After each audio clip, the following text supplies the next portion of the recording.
Could you imagine working your entire career, put into a pension plan and hope that you're going to be able to cash out when you actually need it? Well, guess what? Your pension could all be gone. That's right. The feds right now are tabling the conversation of reducing old age security in Canada. This is hot off the press. Did you also realize the old age security is one of the largest budget line items in the federal government? Of course, it's one of those most expensive items. And they realize by making these little changes, they could even save as much as $7 billion a year, and they want to reduce your pension to almost nothing. Welcome back to The Hustle, everybody, and welcome back to The Grind. And today I want to talk about a conversation, particularly in Canada, where some of the publicly funded pensions, which we know in the US they've talking about Social Security for quite some time, talking about pushing back the dates, the ages required to actually qualify. The same thing has been conversed here in Canada about CPP, and there's essentially a couple major phases within your publicly funded pension plan. CPP, the Canadian Pension Plan, which most people generally take in and around in the 60s and thereabouts, and there's reduced versions of that, similar to Social Security. But there's another version called the Old Age Security, OAS. And that's something generally a little bit older people, those that have been around a little bit longer, tend to qualify, start taking that kind of in their 70s and thereabouts. But you see, OAS is on the line right now for debate. There's lots of people discussing the fact that we need to make it go away. Some people are saying that's the biggest line item, and that's having the biggest impact on the budget if we could just scale that back. But a lot of older folks, they just want to retire. They retire in peace. A lot of them, I know my parents actually went through this very much. I saw the fact that they were dealing with CPP, OAS, and for a while, I know my father was getting scaled back on OAS because he was still working part-time. So it's not an automatic, but if you're below a certain threshold, OAS could apply. Now, the argument for some of these advocates that are saying we need to scale us back and eliminate old age security is the fact that they believe that some people are well-heeled. Some boomers are actually doing very well. They're thriving, and that's just a cherry on the cake. That's their vacation money. That's allowing them to buy that new Chevy truck every 3 years. But a lot of these retirees look at this and say, well, we're barely hanging on by a thread as it is. And if you're talking about those living in the big cities, Ottawa, Toronto, Vancouver, even now Calgary and beyond, a lot of these cities now are subject to high cost of living. And it's not just about the house. A lot of boomers, of course, have their homes paid off and some don't. But the point is, even just as they talk about the cost of managing your health, they say as well, even though we have a publicly funded healthcare system in Canada, a lot of the costs aren't covered. Sure, the basics are if you need a procedure, in most cases, if it's not elective, you can get it taken care of. But there are things that are considered elective and you got to pay extra. As well, people are waiting for months, if not years, for even simple tests, MRIs, things just to assess whether your health is in good shape. But to get some of that private attention is going to cost big money. But even just the general management of your health care is costing money out of pocket. And a lot of it, of course, you think about medication that isn't covered or partial medications not covered, glasses, canes, walkers, wheelchairs, all of those things. When you average those factors out, and it always, of course, it averages out. I mean, some use it a lot more and some people use it a lot less. But the point is, they say when you're in your 60s, people are drawing probably $5,000 to $10,000 per year.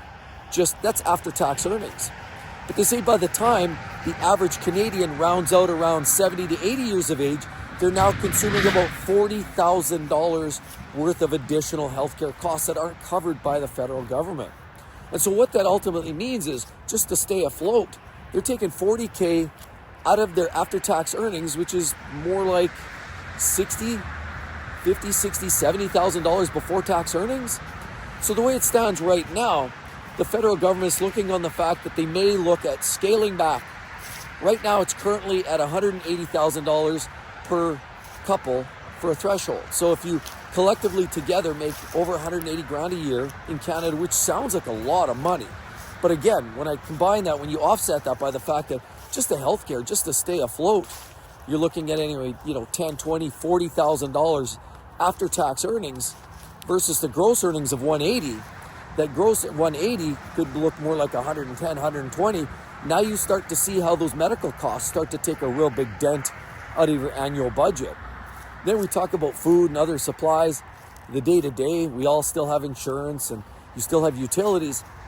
So a lot of boomers and a lot of people that are entering the old age or looking down the barrel of possibly the OAS benefits are now saying, well, you know what, we've been paying into this for years. But now this unfortunately does debate and of course opens up a conversation for a lot of younger viewers and certainly a lot of younger Canadians that say, well, wait a minute, hang on now. Yeah, you guys have been doing very well. You bought your house for, $15,000 back in 1974 in a bag of potato chips. And now you're turning it around and selling it for $1.2 million. There are cases and stories like that, but that's really more of just the exception and not the typical, because that's when you're talking about a place like Vancouver. The majority of the country, when you're talking about the last 20, 30 years, they might have doubled the value of their property, but by that time you're also putting in renovations, fixing things up. It's not quite as rosy as many would suggest. As well, many of those currently right now that are requiring OAS, or those that might be in the next 5 to 10 years, have also been paying this for years. Those also have been older. They haven't haven't gained the benefits of things like this universal dental care, these benefits as well for childcare, for what they're offering up now for a lot of those stay-at-home and helping out to subsidize a lot of the childcare benefits that a lot have been going through or gaining here recently. The federal government's been stepping up and offering up some of these other benefits. But now that's clearly offsetting because as a line item, they're saying that the old age security is the most expensive single budgetary item. Yes, more than the military, more than general health care, more than a lot of the spending. It's one of the major issues and it's buried in red ink. So this is a complicated debate and many people definitely have some skin in the game here. Those older people that are barely hanging on by a thread. And while $180,000 might seem okay, and there are those that simply don't see the OAS as really a substantial benefit, there are people that don't have the income and they need every single dollar that they can get. I've got relatives like that. I've personally got relatives that without the OAS, they're not going to make it. They're not going to eat. They're not going to be able to pay for that medication. They're simply not going to thrive or even survive for that matter. See, that's what's going on. And as we see the increasing cost of living, and this is going up, up, up every single year, what isn't going up are the benefits. Not really, not for aging people that clearly need some of that extra support. See, because once you hit your 60s, your 70s, your 80s, you're retired, your income's fixed. There's no way to recuperate that.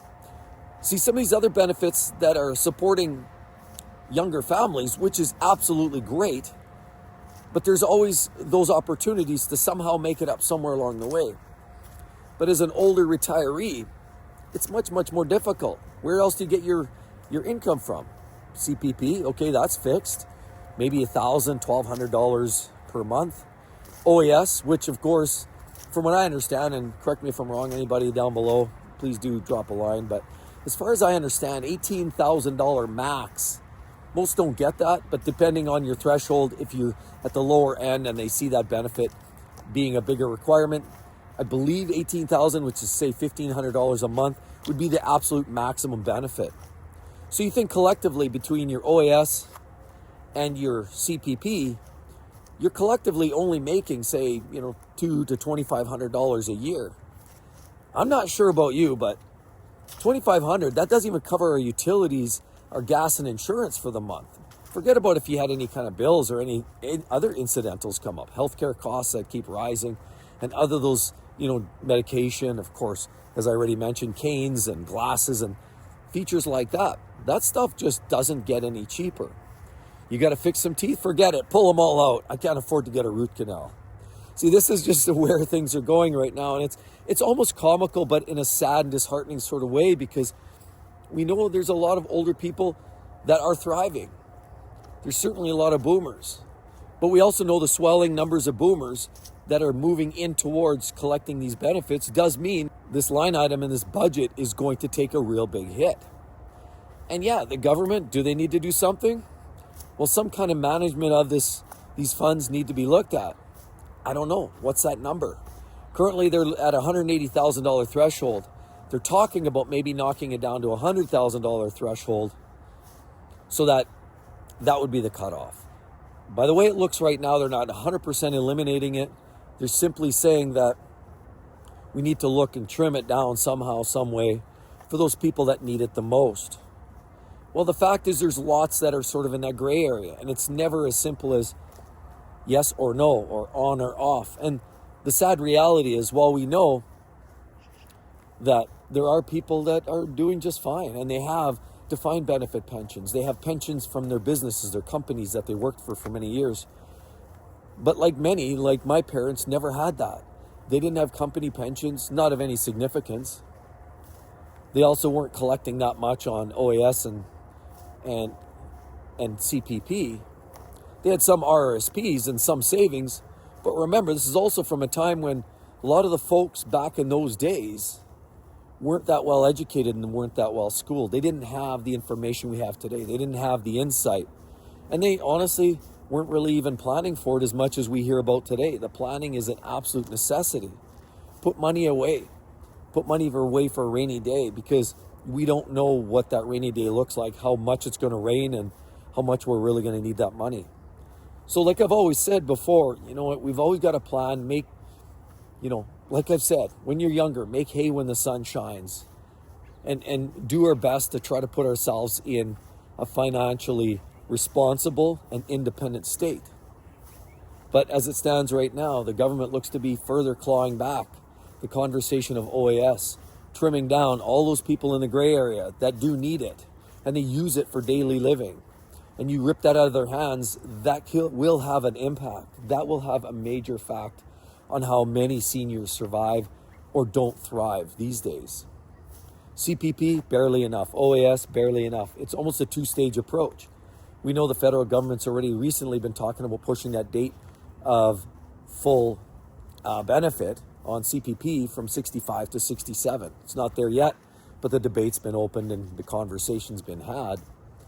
It's a very complicated decision, and clearly one which is not super easy.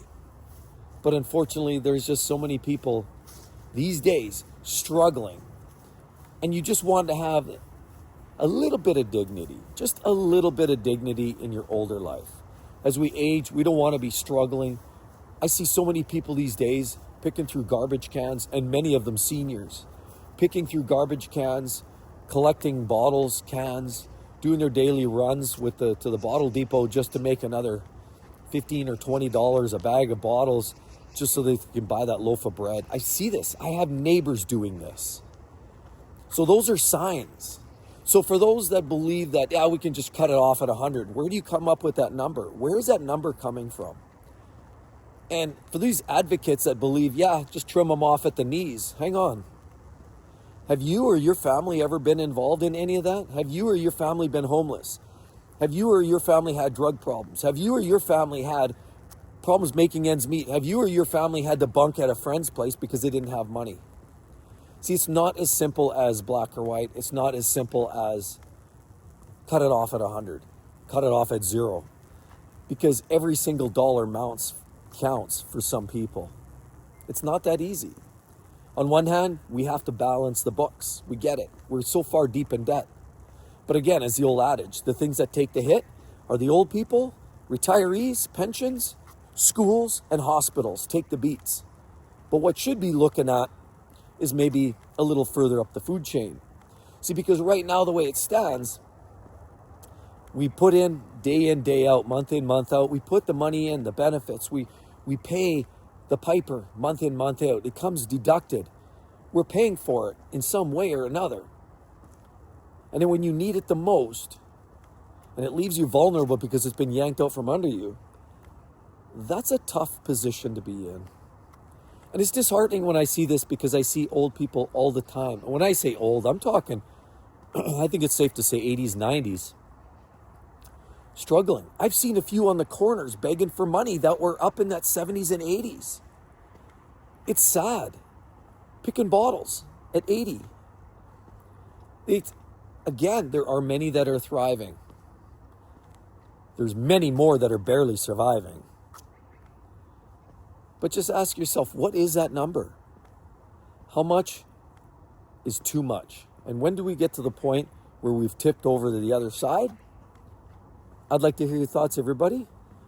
And I know this is a tough one. This is touching really close to home and certainly a real sensitive subject. But again, as always, everybody, I'd like to hear your thoughts. Please do, be respectful. But I don't want to talk politics, but please do drop a line in there. This is not about politics. This is not about picking sides. This is, in fact, human nature, lives on the line. And it doesn't matter what stripes a person's wearing. This is always an ongoing issue. What do you think we should be talking about here? What do you think should be done? I'd like to hear your thoughts down below. This doesn't begin and end with Canadians either. The U.S. is dealing with social security problems, healthcare problems, rising costs, pushing benefits older and older. Please do drop a line. I'd love to hear it. Hope to see each and every one of you real soon, everybody. Have a wonderful, wonderful, wonderful day. Bye-bye.